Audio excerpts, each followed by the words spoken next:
على عهده ينتظرون العشاء حتى تخفق رؤوسهم ثم يصلون ولا يتوضؤون.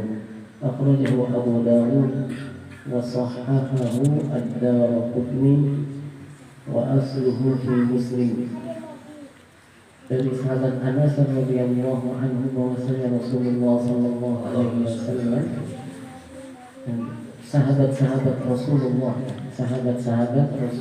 sallallahu alaihi wasallam ala ahdihi di masa Rasulullah sallallahu alaihi wasallam yantaziruna al-isya, mereka menunggu waktu isya hatta takhfiqa ru'usuhum, sampai kepala mereka karena ngantuk, karena menahan ngantuk itu kepalanya condong, bahasanya miring atau condong, tapi hanya sekedar ngantuk. Ini tidak membatalkan wudu. Dari maghrib menunggu isya, kalau terasa ngantuk saja tidak tidur, maka hukumnya tidak membatalkan wudu. Yusalluna, kemudian mereka melaksanakan sholat wala yatawadda'un, dan tidak mengulang wudu lagi. Ya, maka ini menunjukkan bahasanya hanya sekedar mengantuk itu tidak membatalkan wudu. Yang membatalkan wudu itu adalah kalau sudah tertidur. Dan itu pun ya, ada pengecualiannya, kecuali jika tidurnya dalam posisi duduk dan menetap atau pantatnya yang kita di atas tempat yang kita duduk, sehingga ya, tertutup dari kemungkinan keluar angin.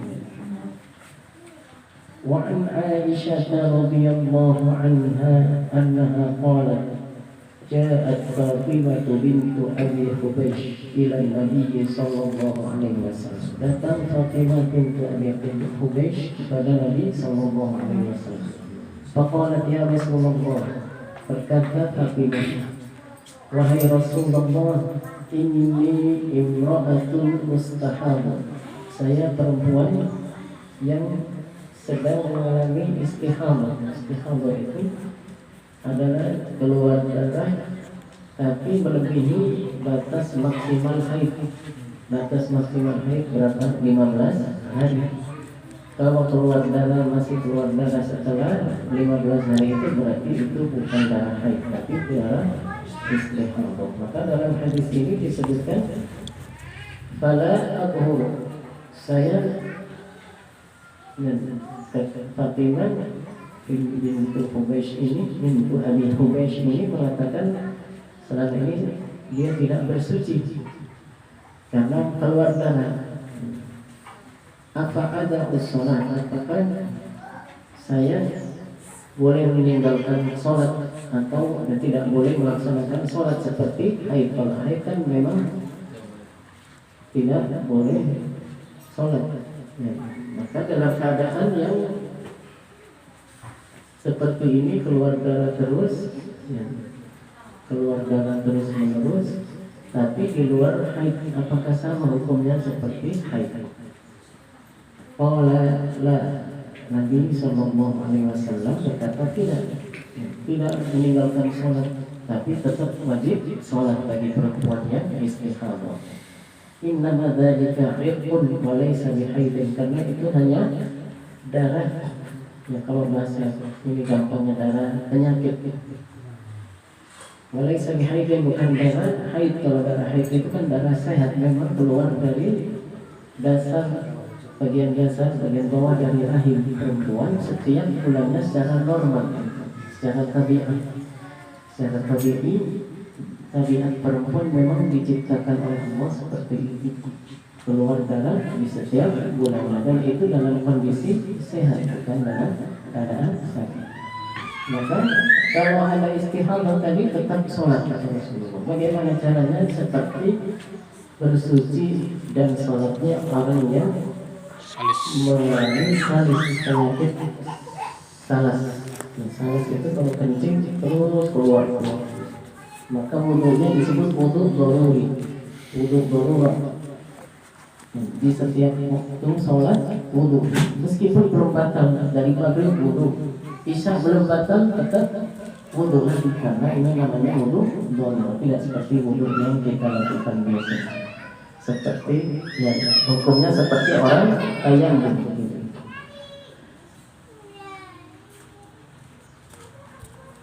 Untuk perempuan yang istihadah maka tetap melaksanakan sholat. Dan caranya sebelum melaksanakan sholat dibersihkan, istinja seperti orang habis kencing beristinja dibersihkan, kemudian kalau sekarang perempuan dikasih pembalut supaya tidak menetes. Tapi kalau zaman dulu dipakai kapas, ditutup pakai kapas dan dikasih lapisan kain, kemudian di pinggang kayak ini dibuat kayak sumur ya, dari model itu. Di zaman dulu ya karena memang ya, belum ada seperti sekarang. Kalau sekarang udah gampang, ada namanya pembalik, gampang dipakai, ya tidak seperti di zaman dulu. Dan setelah dibersihkan kemudian ditutup, kemudian dikasih ya pembalut, kemudian baru wudhu, ya, niat wudhu untuk melaksanakan sholat. Ini wudhunya disebut wudhu dono. Jadi setiap waktu sholat harus berwudhu, hanya untuk satu kali sholat wajib. Boleh sholat sunat lebih dari satu, tapi sholat wajibnya hanya untuk satu kali saja. Begitu caranya. Kemudian Rasulullah bersabda, "Fa'idza aqbalat haidatuki," kalau datang haidmu pada sholat maka ya, tinggalkan sholat, artinya jangan sholat kalau haid. Haram hukumnya bagi perempuan yang sedang haid melaksanakan sholat. Wa idza adbarat, dan jika berhenti haid tersebut, fansili maka mandilah anki atau bersihkan darah, dan mandilah maksudnya adama summa sholli, kemudian baru sholat lagi.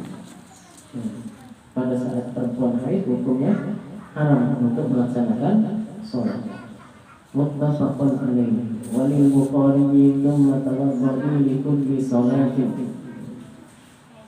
Dan dalam riwayat Al-Bukhari tsumma tawadda'i li kulli sholatin, itu artinya wudhulah di setiap sholat. Wa asyara Muslimun ila annahu hadathaha hamdan. Kemudian Imam Muslim berisyarat bahasanya ini dibuang secara sengaja, artinya dihilangkan dari.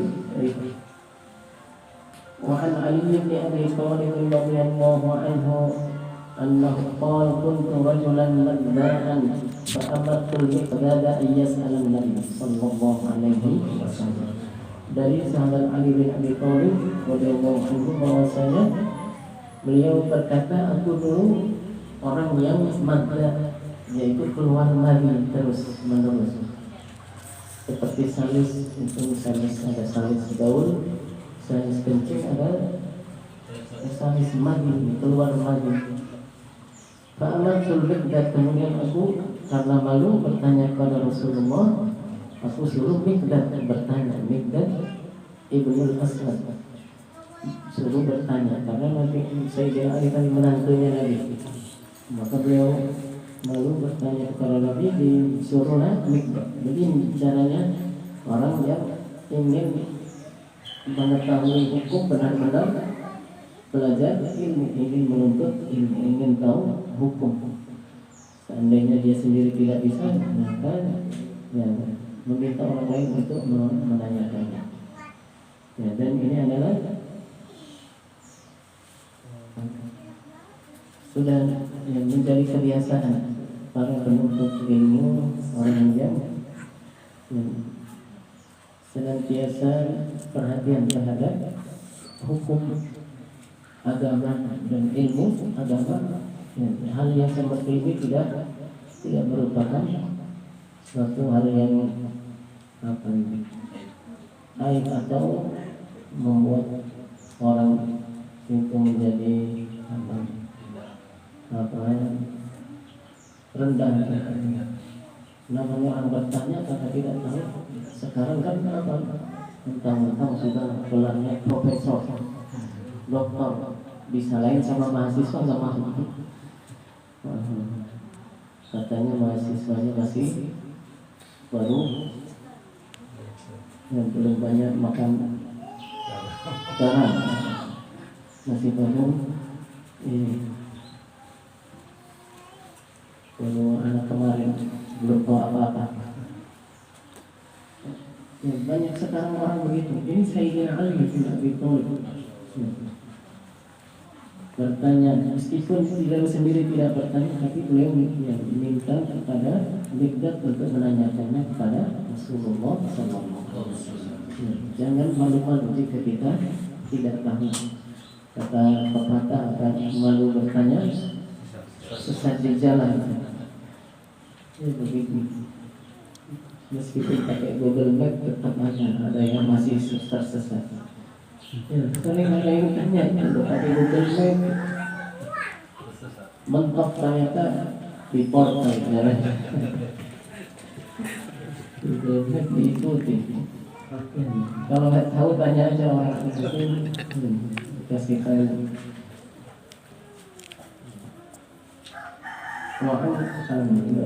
Kemudian bertanya Mikdad kepada Rasulullah SAW. Tasa'ala Maqala fihi wudu. Kata Nabi SAW, wajib wudu, tidak wajib mandi.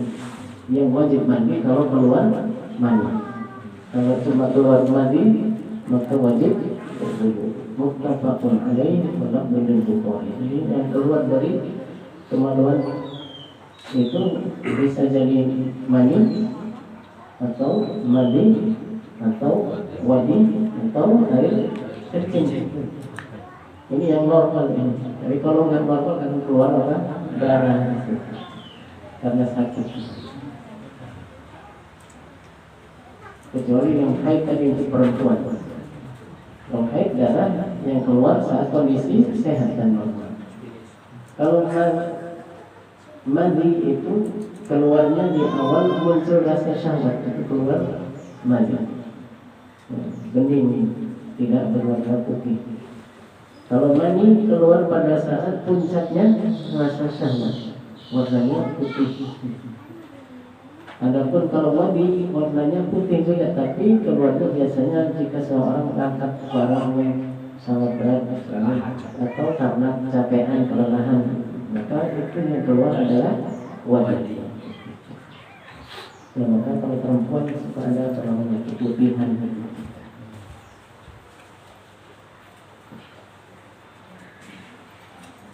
Ini perbedaan.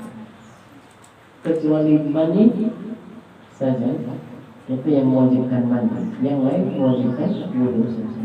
Ya, cukup diistinja kemudian wudu jika orang ini melaksanakan sholat. Adapun kalau mani tidak wajib wudu, cuma wajib mandi. Dalam hadis ini Rasulullah bersabda fihi wudu, maka dalam keadaan seperti itu jika orang keluar mandi wajib, yang wajibnya adalah istinja dan berwudu. وعن عائشة رضي الله عنها أن النبي صلى الله عليه وسلم قبل بعض نسائه ثم خرج إلى الصلاة فلم يتوضأ أخرجه أحمد وضعفه البخاري. Ini hadis menyebutkan bahasanya Nabi mencium istrinya, mencium istri kemudian keluar untuk sholat. Kita mau keluar kerja dengan mencium istri. Nabi mencium istrinya kemudian keluar sholat tapi tidak mengulangi wudu. Ini tentunya bukan dari mazhab kita ini. Ini kan hadis kan banyak. Yang menurut mazhab kita, menurut Imam Syafi'i, hadis ini dhaif. Ini saja sama Imam Bukhari katakan hadis ini dhaif. Karena menurut pendapat kita, mazhab Imam Syafi'i, persentuhan antara laki-laki dan perempuan yang bukan mahram hukumnya bisa membatalkan wudu. Tapi ada pendapat lain yang memakai hadis ini, yaitu pendapatnya Imam Abu Hanifah yang mengatakan yang membatalkan wudu itu jika terjadi hubungan atau zina. Adapun hanya sekedar bersentuhan seperti yang dilakukan oleh Nabi ini, misalnya dalam riwayat ini, ya jika ini memang sahih dan yang mungkin dipakai oleh selain mazhab Syafi'i sebagai dalil, maka seperti ini juga yang pendapat mereka tidak membatalkan wudu. Wa an Abi Hurairah radhiyallahu anhu annahu qala Rasulullah sallallahu alaihi wasallam, "Idza wajada ahadukum," jika seseorang di antara kalian menemukan fi batnihi syai'an, merasa sakit perutnya, fa ashkala alaihi, atau merasa ada yang ingin keluar, ya. Fa ashkala alaihi, dan yang dia menjadi merasa ragu-ragu, keluar belum, akhraja minhu syai'un, atau apakah keluar sesuatu, amla, atau belum atau tidak, fala yakhrujanna minal masjid, maka jangan membatalkan sholat. Di sini maksudnya fala yakhrujanna minal masjid, jangan membatalkan sholat, karena masuk masjid itu tidak syarat orang harus suci dari hadas. Boleh kita yang suci dari hadas, masih belum suci dari hadas kecil tapi masuk masjid, kecuali kalau hadas besar tidak boleh berdiam diri di dalam masjid bagi orang yang berhadas besar. Ini maksudnya fala yakhrujanna minal masjid, jangan membatalkan sholatnya. Kalau cuma ada perasaan saja ingin boleh keluar atau belum, suka ada begitu, jangan langsung batalkan sholat, kata Nabi, hatta yasma'a sautan, sampai benar-benar yakin ya, sudah keluar suara, atau ini sebagai ungkapan saja bahwasanya sudah benar-benar keluar. Kalau cuma ragu-ragu, was-was saja, itu kan dari orang, maka jangan batalkan salat. Yang jangan dipedulikan, was-was, suka setan suka mengganggu, tadi kayaknya sudah kentut. Awiyah jidarihan, atau mencium bau tidak enak tadi. Akhrajahu Muslim. وعن طلق بن علي رضي الله عنه قال رسول رجل مسست ذكري, seorang berkata di antara sahabat Nabi mengatakan, saya sudah menyentuh zakar atau kemaluan. Qala rajul yamassu zakaru, atau ya berkata ada seorang yang menyentuh zakarnya di sholat, di dalam sholat. Alaihi wudu, apakah orang ini wajib berwudu?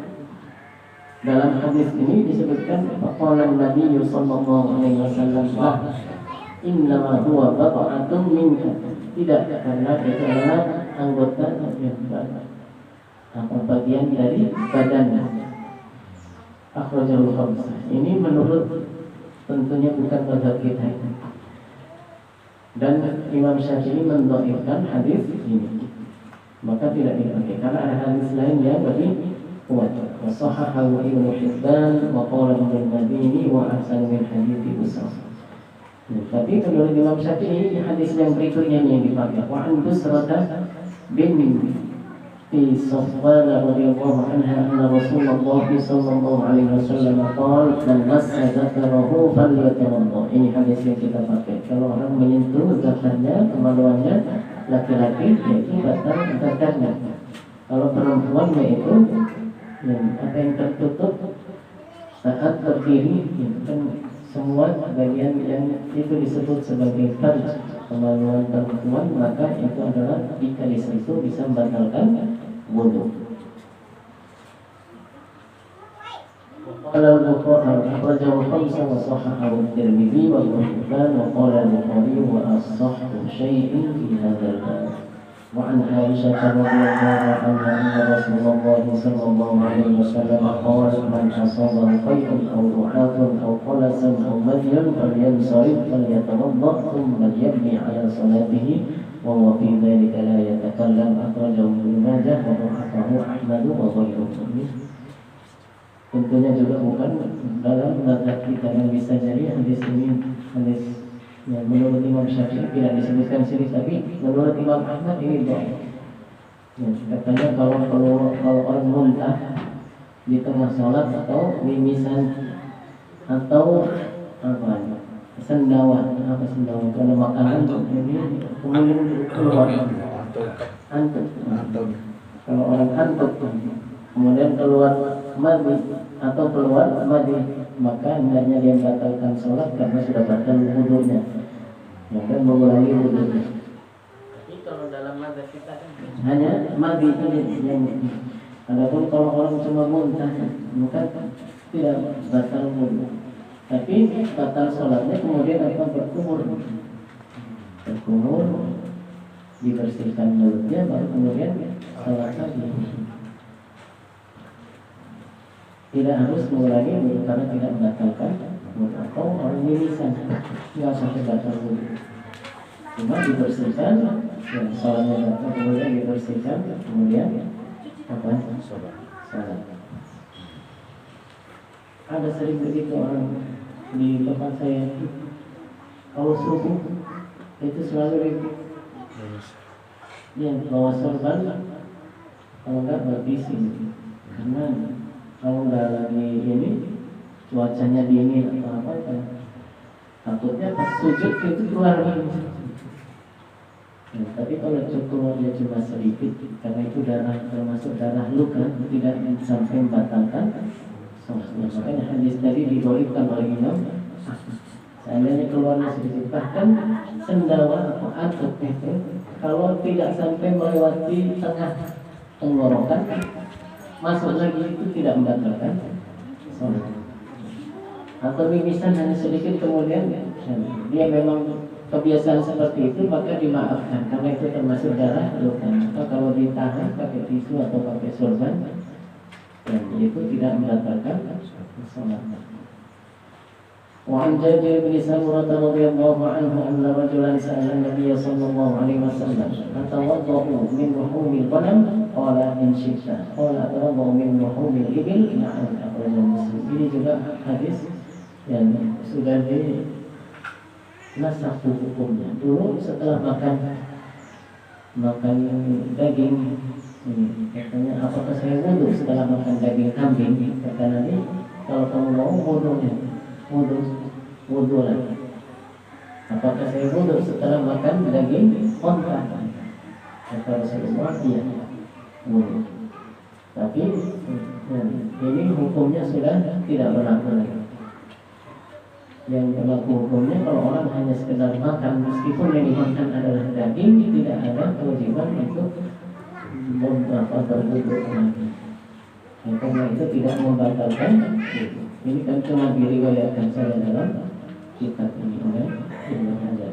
Wa an Abi Hurairah radhiyallahu anhu annahu qala an-nabiy sallallahu alaihi wasallam man ghassala maitan falyaghtasil. Orang yang memandikan mayit maka hendaknya dia disunnahkan untuk mandi. Wa man hamalahu falyatawadda. Dan orang yang membawanya maka disunnahkan untuk berwudu setelahnya. Akhrajahu Ahmad wa Nasa'i wa Tirmidzi wa hasanahu wa qala Ahmad la yasih fi hadzal bab syai'un. Wa Abdullah bin Abi Bakr radhiyallahu anhu anna fi al-kitab alladhi katabahu Rasulullah sallallahu alaihi wasallam Amr bin Hazm alla yamassa al-Qur'ana illa tahir. Dalam hadis ini disebutkan tidak boleh menyentuh Quran kecuali orang yang dalam keadaan suci. Rawahu Malik al-Mursalan wa wasalahu an-Nasa'i wa Ibn Hibban wa Mahmud. Wa an Aisyah radhiyallahu anha annaha qalat kana Rasulullah sallallahu alaihi wasallam yadhkuru ala kulli ahyanihi. Rawahu Muslim wa 'allaqahu al-Bukhari.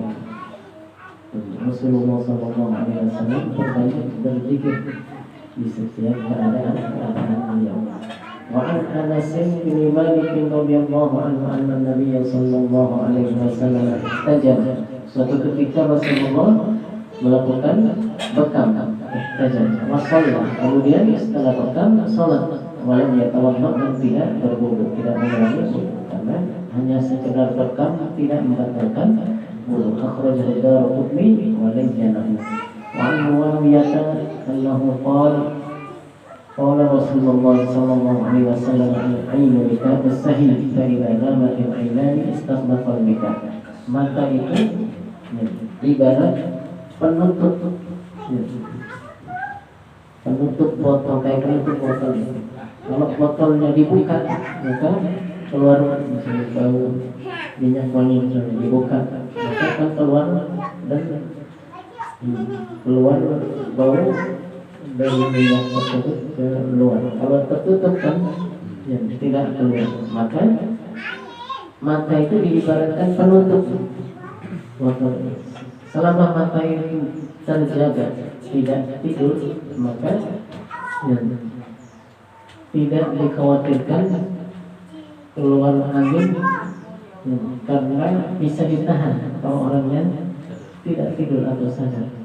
Tapi kalau orangnya tertidur ya, keluar angin pun tidak tahan. Maka kadang-kadang ya, pas lagi tidur suka ada bau itu tidak ketahuan siapa itu.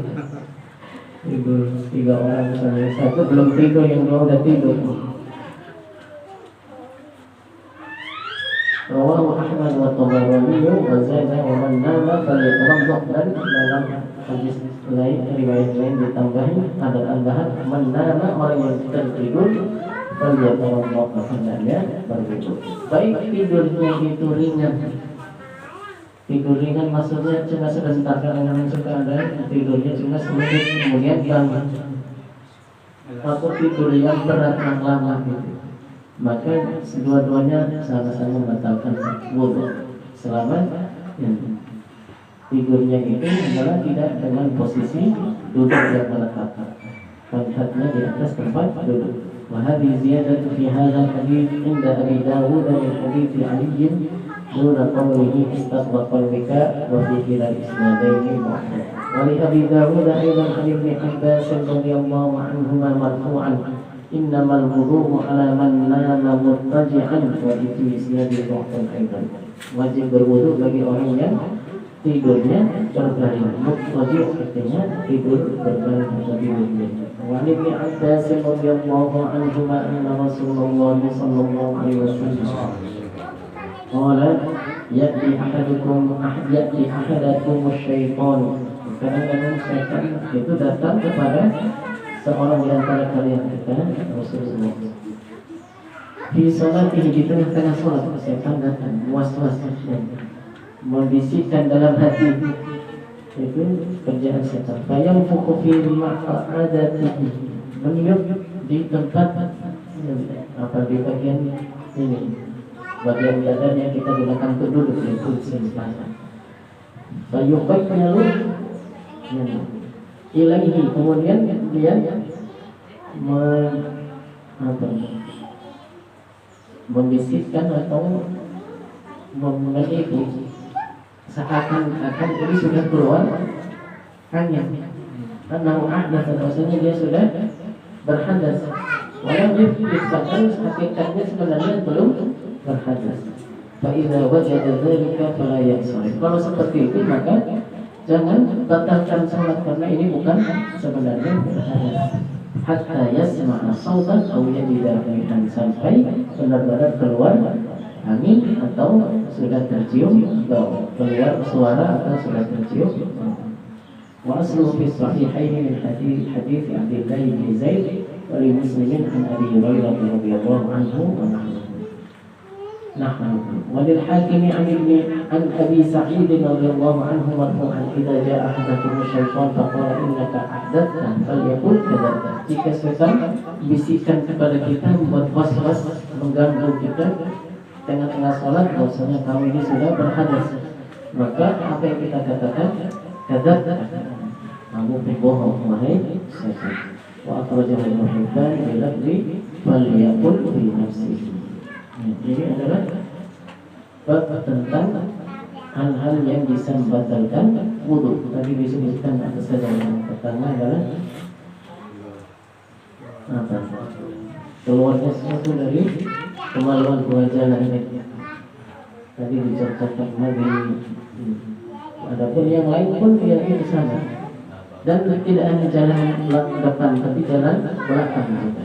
Kemudian menyentuh zakar atau kemaluan bagi laki-laki atau farj bagi perempuan, itu bisa membatalkan wudu. Dan para ulama juga mengatakan menyentuh lubang lubur, bukan pantat. bukan genting dubur juga, tapi lubang duburnya, kerutan itu lubang dubur itu bisa membatalkan wudu juga. Kemudian juga disebutkan tadi, meskipun yang disebutkan di sini hadisnya hadis yang diriwayatkan oleh Imam Syafi'i, tetapi bisa kita pahami menurut pendapat Imam Syafi'i bahwasanya bersentuhan kulit antara laki-laki dan perempuan yang bukan mahram hukumnya bisa membatalkan wudu. Ada pendapat lain yang mengatakan tidak membatalkan wudu, yaitu pendapatnya Imam Abu Hanifah Hanafi. Pendapatnya Imam Malik adalah bersentuhan antara laki-laki dan perempuan itu kalau timbul syahwat itu baru batal. Tapi kalau tidak timbul syahwat maka itu tidak batal. Ya, makanya tadi Nabi mencium. Kalau cuma sekedar mencium kan belum tentu dengan syahwat. Kalau cium mau pamitan kan ya. Ada cadarnya bisa jadi. Yang kalau ada cadar yang dicium ke ini ada cadar.